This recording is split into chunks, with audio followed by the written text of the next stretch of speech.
Good evening. Welcome to Marquis Mondays, a project of the Lafayette 200 Bicentennial that features a variety of individuals who have authored books related to the Marquis de Lafayette.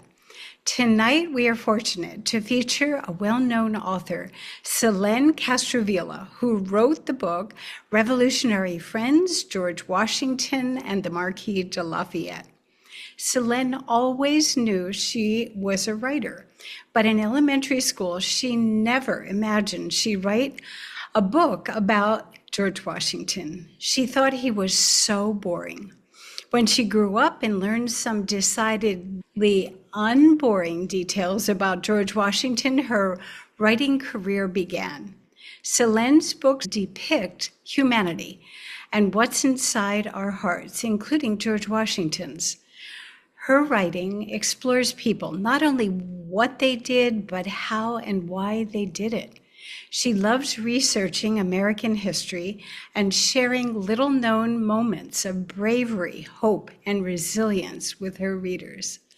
To Selene, discovering a story feels like winning the lottery, and setting off to tell it yields a soaring rush of excitement greater than any roller coaster ride could hold. Selene holds a BA in English from New York University and an MFA in creative writing from the New School. She lives in a purple house on Long Island Lagoon, where she raised her two sons. These days, she writes on her deck with her humongous dog named Bean by her side. It is my honor to welcome Selene to our broadcast. Selene? Well, thank you so much. I'm thrilled to be here. Talking about you might be hearing my hound right now. There's probably someone outside. I'm very excited to be here talking about one of my most favorite subjects in the world, which was the Marquis de Lafayette. I fell in love with him as soon as I started researching him. And I'm going to share slides of my book with you and talk about how I came to find the story and what an amazing story it is. But first, I wanted to tell you how I found out the story, how I came to be interested in the Marquis de Lafayette. Everything sort of comes together when you do these things. When you research the American Revolution, if you're researching one piece, you're going to learn about pieces, like people are going to be mentioned that are not who you were expecting to hear about. And such was the case when I was writing a manuscript called Revolutionary Rogues. It was about Benedict Arnold and John Andre. So when Washington found out that he had been betrayed by Arnold, he sank down onto the couch with despair, and he put his head in his hands. And Alexander Hamilton said, someone has to go get Lafayette. Only Lafayette can comfort Washington. And I was like, what? Why would this young Frenchman be the only guy that could comfort Washington? And I knew of Lafayette. Of course, I'd heard of him. I knew he'd been there, but frankly, I didn't know why. It's just always Lafayette's here, Lafayette's there. I'm like, strange that this French guy's here. But I never really felt the desire to look into it. But then with those words, only Lafayette can comfort Washington, I was like, I had to know. I had to know why only Lafayette could comfort Washington. And those words were the very reason why I came to research this story. And so let me share my story. Let's see. Okay, so this is the cover of my book, Revolutionary Friends. And I will tell you, it took years to write this. Picture books look so simple, don't they? Maybe their simplicity is the reason why they take so long, because you have to really carve out so much to find your story. And as I was researching, I didn't just start writing because I didn't know what I was writing. I needed to find out exactly the story I was going to tell about Lafayette and Washington. I mean, I knew I was going to write about Lafayette, but that's really all I knew when I started researching him. Fortunately, as you probably know, he was prolific in his writing. So he's written so much about himself that I really was able to learn a remarkable amount. Washington also has many, many things. Between the two of them, I was given such an abundance, quite a gift, because it's just the opposite of some of my other projects where it's really been so hard to find anything. So in this case, it was quite an abundance, and it was a gift, but also there's a lot to go through. There's so much information. What am I going to pick? Well, how am I going to do it? Well, I learned, to me, the idea of, Kathleen read in my bio, to me, it's all about humanity. I want to know about the humanity in our country's history, because this is not about, it is about a war, but it's about the people in the war. Why were they compelled to do these things? Why were they compelled to fight for this country that we live in, and we adore? These men can't tell us themselves. So I feel honored to be able to tell, some of their stories. I will continue to as long as I can. And Lafayette particularly stands out because he gave up everything in his cushy life. He was a rich guy to come here. So that immediately stood out to me. The fact that he was so wealthy and he had this life. His wife was actually pregnant when he left, and he had a child. And he left everything to come help us. Okay, so I knew I wanted to work on that aspect. And I learned that at the Battle of Brandywine, he, we lost it horribly, but then George Washington came in after Lafayette was wounded, and Washington came in and told his doctor about Lafayette, treat him as my son, for I love him the same. And I knew right away I wanted that to be the end, which is crucial because I'm sure some people do it, but I personally cannot write a book until I know what the end is going to be. When it comes, especially nonfiction, because you're so beholden to tell these people's stories. It's a great honor, but it's also a great responsibility. You want to get it right. And that is such a beautiful moment in the midst of defeat, right? In the midst of, they don't even know if they're going to be able to continue in that war. But Washington's love for Lafayette was publicly declared. This was something Washington it was not like something he would do normally. He was pretty private, he just didn't share his emotions really. And Lafayette, to say that, I knew that was my end. So then I had to go find, I knew the beginning really would be him coming and meeting Washington because it made sense, because it's the story of how they become, it's called Revolutionary Friends, and that is a catchy name, I'll grant you. I wanted to call it Alliance. Isn't that a cool name? But I am much more, I have these lofty kind of thoughts about titles, but honestly, Revolutionary Friends was a very concrete title that fit and certainly sold well, probably better than Alliance would have. But it honestly doesn't do their relationship justice. They were more than just friends. They really were. They became like father and son. Washington actually asked him to think of him as his father. So, but all that said, I'm grateful for the title because it really, it's my greatest selling book. It's my joy, my continuing joy, and it's in school curriculums across the country. So I really am so pleased. So let me share how I came to this story. And isn't it, the illustrator is just amazing. I've never met this illustrator. I've never even exchanged a word with him. It's kind of strange.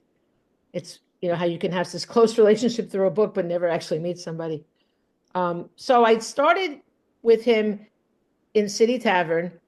It's a travesty that it's not there anymore. Even I know it burned down a long time ago, but we were able to go to a replica, but now we can't even do that. It's a dommage. I got to use some of my French. I studied about 9 years of French altogether, counting college and high school, and I can barely order a croissant, but I was able to use like these small phrases in the book, and there's a glossary in the back. So Lafayette is so interesting because he had such a great character, great lively character, like so happy. Nothing brought him down, and so he was so excited to be in City Tavern, waiting to meet Washington. And in a moment where most of us, I don't know about you, but I would be terrified. I would be so, he had already been sort of given a very non-warm welcoming when he arrived, and they told him they didn't need any more officers. And he traveled all this way, and so, but still, he was not dampened at all. He's like, can't wait. And I just think this art perfectly portrays his mood. You can feel his mood through the picture. So then we go back. What is that? Flashback. I flash back in my picture books a lot, which is funny because people always say don't do flashbacks, but it works for me because I wanted to start out with the moment, and then he has got quite the name, doesn't he? And when he landed in South Carolina and had to, of course, find his way to Philadelphia. It's quite the trek, and the carriage, which maybe some of you have seen. I know it tours around in different museums. I actually saw it. I think I saw it in Philadelphia at the. I'm not sure if that's its permanent home, but I think I saw it at the Museum of the American Revolution. But look at this picture of his determination. I think this is my favorite picture in the whole book because again, his spirit, he's intrepid, right? It is a challenge when you write a picture book because you don't know what the illustrations are going to be at all. So it's sort of, I guess it's like waiting for a baby, right? You don't know what your baby's going to look like. It's kind of like that. But I couldn't be more pleased. And so I started off with like showing his determination that he is going to get there. He doesn't care how he gets there. He will get there. And that's just him, like what a guy, if he didn't have such determination, he never would have made it here. And we never would have, I don't think we could have won the war without Lafayette, because between him going back to the king and getting the French to come, but also personally, so many things about him, particularly the Battle of Yorktown, of course. But on the side, we put in quotes from Lafayette and from Washington, actual primary sources.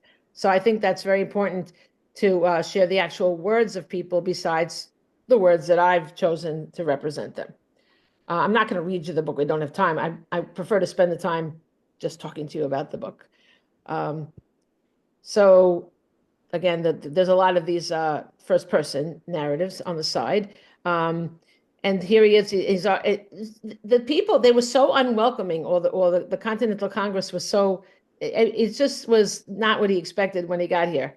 And they're all bickering, and they're about to be attacked. They know that the Battle of Brandywine is imminent, and so everybody's so upset and wondering how is Washington going to protect them. So they're yelling at Washington, and then here comes, Lafayette.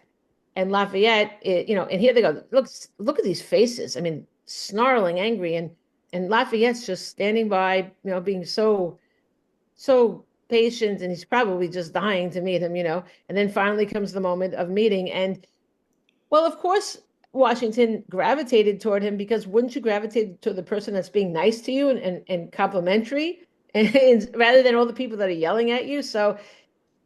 Lafayette felt that their relationship was like instantaneous, but I think in truth that Washington was just being polite, being cordial, relieved that somebody was nice to him, but also he knew that Lafayette had prominence in French society, had access to the king, so of course he was going to be nice to him. He didn't know the king had forbidden him to come to America. I don't know why the king did that. It seems strange, but he did. And Lafayette had to sneak out of France with a boat he bought and the crew he hired. But of course, Washington didn't know that. Boy, wouldn't things have been different if we had the communication skills that we have now? Such a different world then. And that's something so interesting to talk with young readers about. The struggle of having to travel, communicate, all these things when they live in a world where things are, well, travel's not instantaneous, but it's certainly a lot faster. You take a plane rather than a ship, and phones and these things. It's a very interesting thing to talk about that aspect of history with them.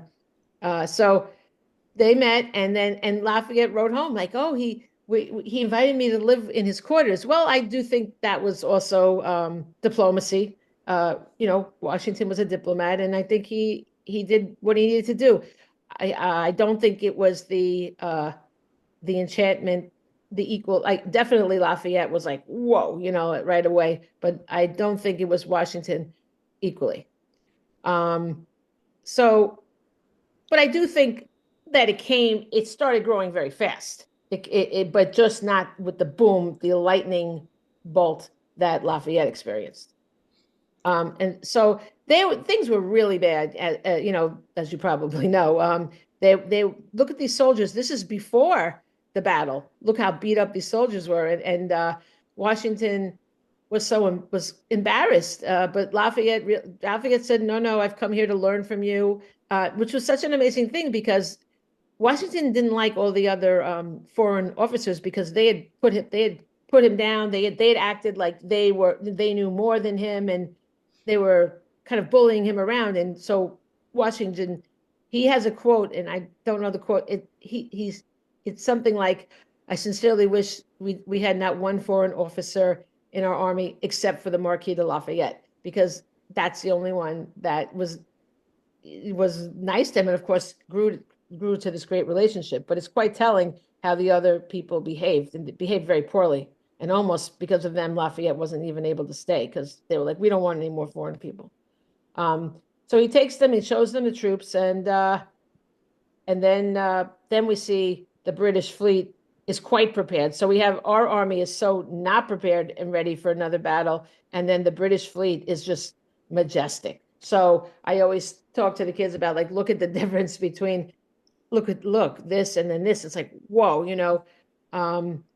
it's quite staggering, and very scary for our army. So then they had a parade. Washington decided to have a parade, and the thing about this is that our army didn't even have money for like all the uniforms to match and everything. So Washington ordered to have sprigs put into their to hats, so they would at least have all that uniform. So they had the parade, and then Lafayette was like, well, he was very antsy. He wanted more. What he really wanted was a command. He got he was a general, an honorary general, but he was not allowed to actually have any troops. And that's what he wanted. He wanted to be an active soldier and really help us. That's what he came here to do. That's what he wanted. But for some reason, the Continental Congress would not allow that. So Washington then, at this point, Washington did absolutely care deeply for Lafayette. And he felt really badly that he could not give Lafayette what he wanted.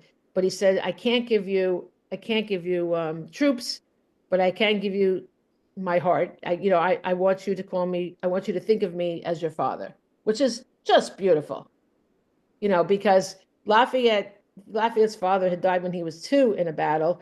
And so he yearned for that kind of thing. And I think he already was feeling it with Washington, but to have it said out loud by Washington, that is I can't even say, that's so rare, for him. And Washington, it's one of the most beautiful moments, I think, in Washington's life is that moment with Lafayette, because he didn't have a lot of really, he didn't express himself in very, very deeply in relationships. I'll put it that way.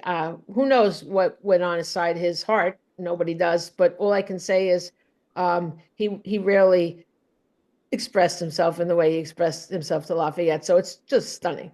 And love. But then right away we have the counter problem.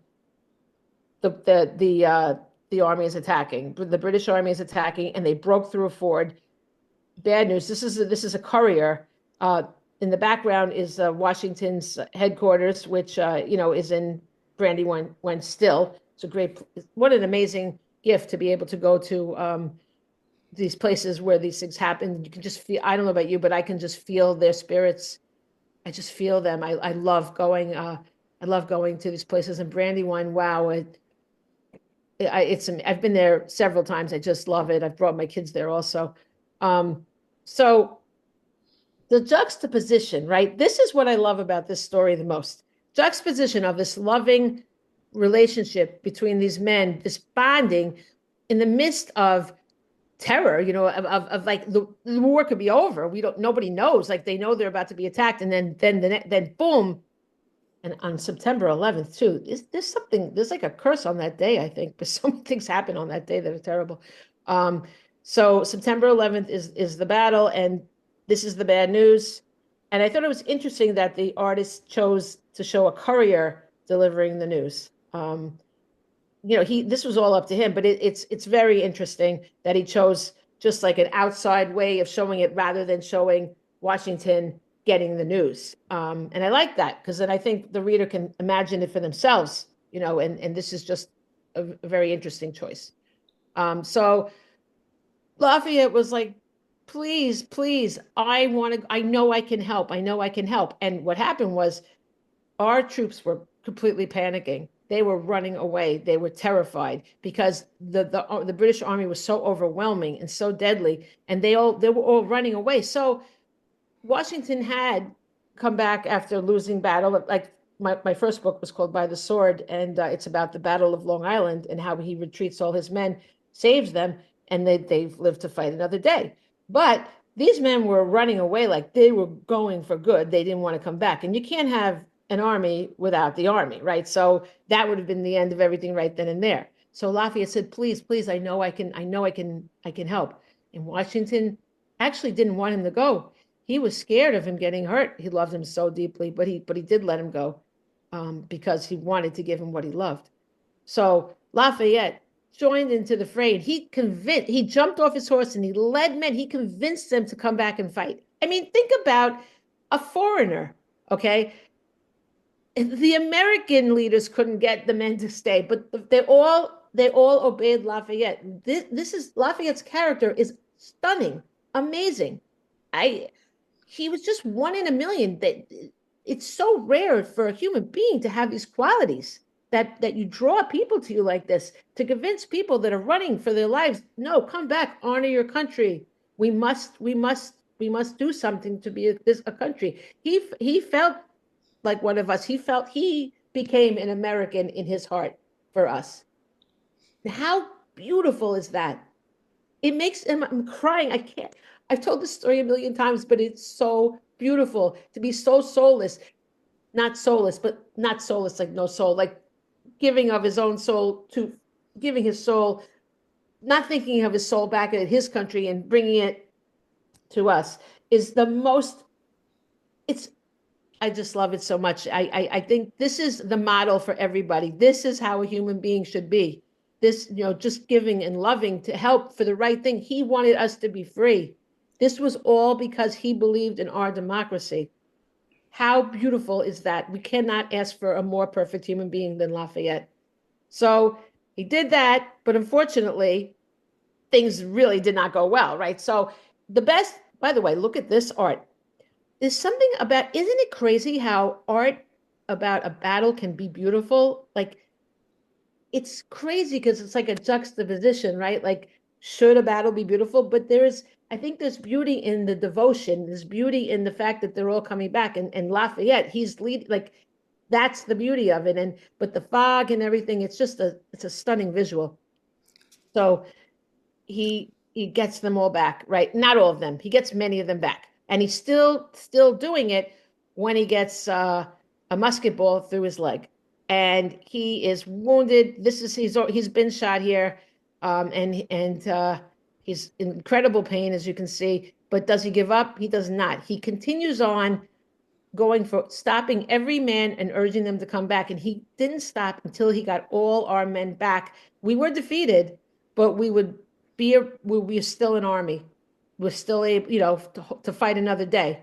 Now, this was a horrible battle, as I'm sure you guys all know that, I mean, the Continental Congress had to flee in the middle of the night, but isn't it stunning how we went through all this and we still became a country? It's quite shocking, right? Like, you think about it, it's like better than any movie could be, any fake thing. Real life is so much more compelling. Our history is so much more compelling. So he's galloping on the horse and he does not give up. Even though he's in pain, he does not stop until he's secured all the men. They've come back, and only then does he drops from his horse in pain, and they take him back to headquarters. And this is inside the headquarters where we have that famous moment this is the moment that I knew I wanted to depict in the very end of the story. And did you ever hear the story that Lafayette told the story about when he was brought back to the house? There was no bed, so they put him on the kitchen table. I guess they put a tablecloth on it, and then but it's a kitchen table. So when Washington and all the men came in, because he was laid out on the table, and they looked so hungry, he said, "Oh, please don't eat me." I mean, to have humor after going through all this and being shot, like this is so telling of Lafayette. And then Washington, no humor in the situation. He really did have humor, but this particularly, he loved Lafayette, and he had this horrible loss, but his mind was focused on Lafayette. And he told his doctor, take the quote here is, take charge of him as if he were my son, for I love him with the same affection. And it's amazing that he did, especially in a moment with all this horror that has surrounded them. They don't even know if they're going to go on. And this is what he said. It's just beautiful. I accomplished that. That was my crowning moment in there. And let me tell you, it was years to get this done. Because writing a picture book is harder than writing on a longer work. Because think about a poem, right, where every word counts. Poems are very difficult to write also. Well, a picture book is just a longer poem, and you have to, it's like carving out, Michelangelo said, I saw the angel in the stone and I carved till I set him free. And that's how I feel about my story. I have to carve words out until I have my story. But in this book, we have the book continues and tells the entire story of their friendship, revolutionary friendship. And very rarely does an illustrator actually illustrate past the last picture, but he did. And look at this stunning picture of them writing letters to each other across the ocean. Again, I can see. This is just the most, it's maybe my second favorite after that other one. I know they're all so beautiful, but there's something so powerful in this picture. Here's Lafayette putting his boot back on. Lafayette was determined to come back and fight as soon as possible, join the army again after he was injured. And then this goes on to tell you all the things that they went through. They went through a lot. This was a plot against Washington that Lafayette helped him with. Lafayette, of course, tragically was in jail in Austria. The French Revolution was a whole other very, very horrible, disastrous and horrible thing. And he was very lucky to survive that. He wound up in Austria for 5 years. So this tells you all about that. And then Lafayette coming to visit Washington's grave, his tomb at Mount Vernon. He came, of course, that was during this tour that we're celebrating now, the 200th anniversary that we're celebrating of this tour. That is when he was there. And I'll just tell you, I know we're running out of time, but it's not so funny. It's funny because it got fixed, but the illustrator, you know how now they have his body was moved and his tomb is different now, right? Well, the illustrator illustrated the new tomb. And I was like, what is, and I realized it. And luckily he quickly was able to do this other one, because if that it was going to print. And if that it would have been disastrous with the wrong tomb. I guess he just didn't realize there was an older one, which was there. I don't know. But anyway, it's funny because it didn't, it's fixed. And I always tell kids love stories about that kind of stuff. So then we go through Lafayette's life and we go through Washington's life and places to visit. And I'm very proud of my bibliographies in all my books, because I make sure that anybody that wants to know more, my book's just the beginning of your journey of learning about it. And in your case, I'm sure you know quite a lot about Lafayette, but for someone that's just introduced to Lafayette, I want them to know exactly how they can learn more. So I present all my bibliography, all the books, the paper, the primary sources. That's another thing. I always use primary sources because you have to, I'm sure you know, I'm speaking to the choir here, preaching to the choir, but you have to use the primary source. It has to be from the mouths of the people that it happened to, because otherwise we can't trust the source. If it was passed down and down and down, it's like playing telephone. You don't know the message you're going to get. It just changes without people even meaning to change it. So then I have, I just have all kinds of fun information in the back. And then we ended with the pictures, in the House of Representatives, the pictures that hang there. And I think that's a great last image for the book, because it shows you how important Lafayette is to us, always will be to us. He's our honorary, he's our adopted son. And I see it's 7:30, so I'll end with that and answer your questions. You guys can always write to me on my website, which is selenecastrovilla.com, and I always write back. So if you don't get your questions answered tonight, no worries. You can always reach out to me. Great. Thank you. Selene will now entertain questions presented by DAR Region, Debbie Thompson. Debbie, welcome. Hello this evening. Well, let's see here. Robert has asked, did Martha think of Lafayette as her son? Number two, what did Martha's children, John Parke Custis, Jackie, and Martha Parke Custis, Patsy, think, and her three grandchildren, Nellie, Washington, and Liza, think of the friendship with Washington? Any evidence of jealousy with their close relationship? I I can't find any documentation of that. I would think so. Um, he didn't cross paths with Martha all that much during the war. I mean, she would come mostly she wasn't there, but she did come. I'm not an expert on this facet, but from what I can tell, she liked him, but she certainly didn't think of him as her son. No. Okay. It was strict. It was really that strict relationship between Washington and Lafayette, and she liked him. She wasn't like get this guy out of here. And her kids, it's hard to say. I really don't know. I really don't want to put thoughts that I don't know. That's an interesting. If anybody researches that, let me know. Well, I know at the time of the Revolutionary War, Martha Parke Custis Patsy had been deceased. She died in 1773. Oh, okay. Well, then she couldn't have thought. Yeah. Yeah, I'm not an expert on her kids or that. I'm very honest with what I know and what I don't know. And that's the thing about researching people. A lot of times, it's very hard to be an expert in every facet of everything around, and so that's interesting, though. Okay. Robert also wants to know, was Lafayette accepted as an equal peer by all of the American officers? Were there any of them known to object to his commission as a major general? No, they all loved him. I think Benedict Arnold didn't like him just because he was a vicious traitor. But other than that, no, everybody loved Lafayette. Okay. Let's see here. As you were researching your book, was there anything you discovered about the relationship between Lafayette and Washington that surprised you? I just the sheer devotion. Of course I had an idea of it, but more I read, like in Washington's words, how he felt about Lafayette, that really stunned me because I'd done a lot of research on Washington in other areas, and I never saw him get this emotional about anybody.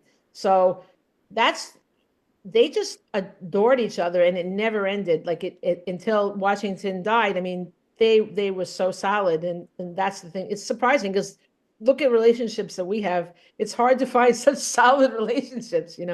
So I'd say that's Okay. All right.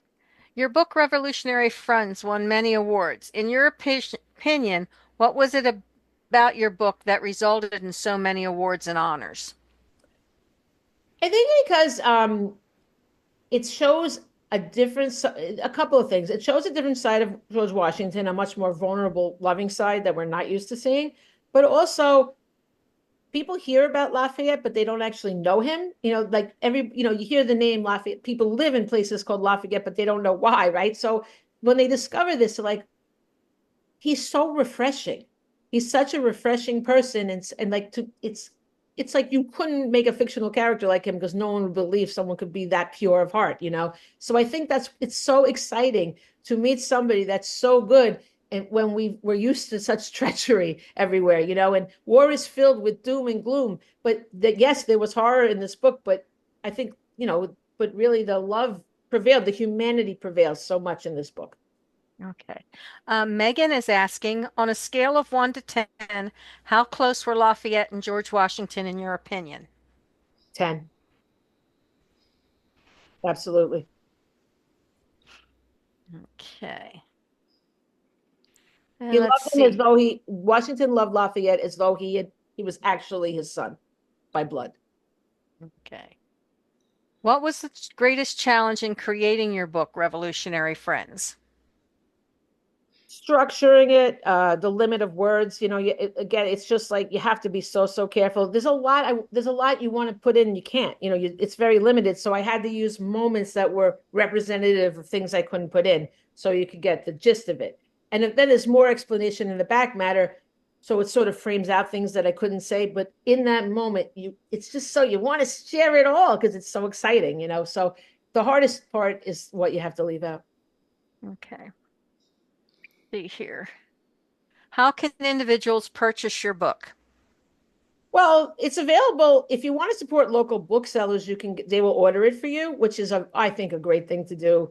They're just having such a hard time. Even Barnes and Noble is having a hard time. They're not independent, but yet they kind of are these days because Amazon is kind of creeping up on everybody. That said, if you're thinking financially, it's on sale now on Amazon. I mean, so it really is the best bet. So do what your conscience says. But I noticed it's on a very good sale right now on Amazon. So if wherever you buy it though, if you would like me to send you a signed book plate for it, just write to me on my website and I will send it. Okay. Megan is asking, what is your favorite part and what is the saddest part? Well, my favorite part is when Washington says that to the doctor because it's just stunning that he has this public declaration of love.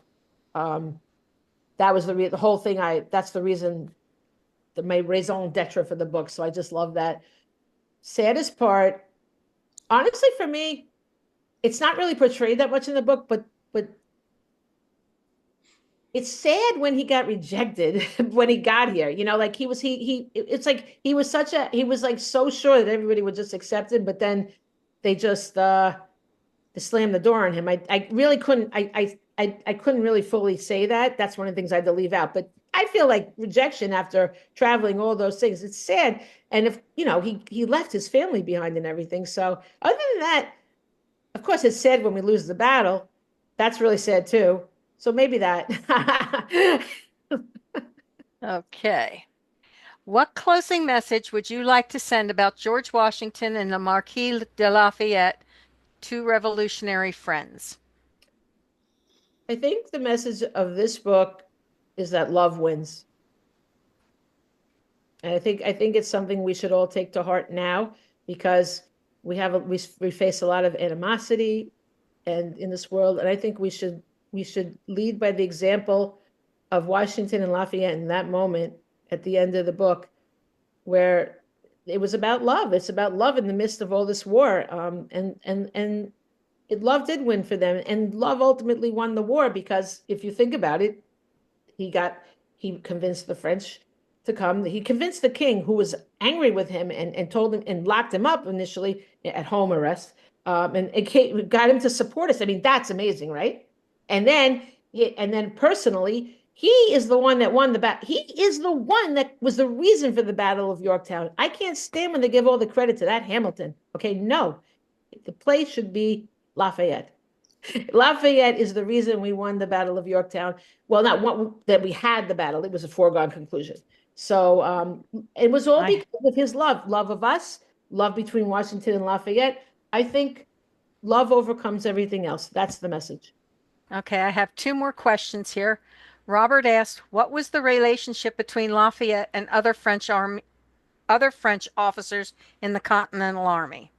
Oh, they got very good. He got along well with everybody. If anybody had anything bad to say about him, they didn't say it publicly. He was loved, beloved. Okay. And Megan would like to know, do you know Lafayette's full name? I can't, not by heart. Marie Yves Gilbert. It's a lot. I'd have to go back to that page. It's on that page with him coming here. With the cloak. Okay, let's see here if I can bring it up. Oh, here I can do it. You want me to get it? Let's see. Just share. Oh, hold it. Share. Okay. Here it is. Marie Joseph Paul Yves Roche Gilbert Gilbert. du Motier Marquis de Lafayette. Okay? It's Okay. quite a mouthful, isn't it? Well, that's the way they did things. Do you want to know what the British called him? Probably a bad name. No, they called him the boy. They were gonna Okay. they had to play, they were gonna capture the boy. They wanted to capture the boy. Yeah. Megan said, wow. Yeah. Okay, I believe that wraps up the questions. Whoa, wait a minute. Robert is asking, FYI, Rochambeau, more French American troops, and Admiral de Grasse defeated the British fleet and the Spanish funding were the reasons for the Yorktown? Well, okay. The reason why I say Lafayette, one is he's the reason they were there. Okay. And he was the one that cornered the British Army there at Yorktown. And they thought the fleet was going to rescue them, but they couldn't rescue them because of the British fleet could not rescue the British Army because the French fleet was there. So, so Lafayette cornered them there, and then the French fleet surrounded them because he got the king to send them. Therefore, Lafayette's responsible for everything. You see? Okay. Yeah. All right. Well, that wraps up our questions then for this evening. So thank you. Oh, you're welcome. Thanks so much Kathleen? for having me. It's been a real pleasure. And anybody, please reach out with any more questions. I love to hear from people. Selene, thanks so much. A huge thank you for your exceptional program tonight. Again, here's the book. Please look it up in Amazon or at your local bookstore. Selene's program tonight has been recorded and will be available on YouTube at the Lafayette 200 Marquis Mondays channel. We hope you enjoyed this program tonight, and we invite you to attend our next Marquis Monday that's scheduled for Monday, April 21st with Tim Grove, who wrote the book, The World Turned Upside Down, The Yorktown Victory. Until then, everyone, bonsoir, good night.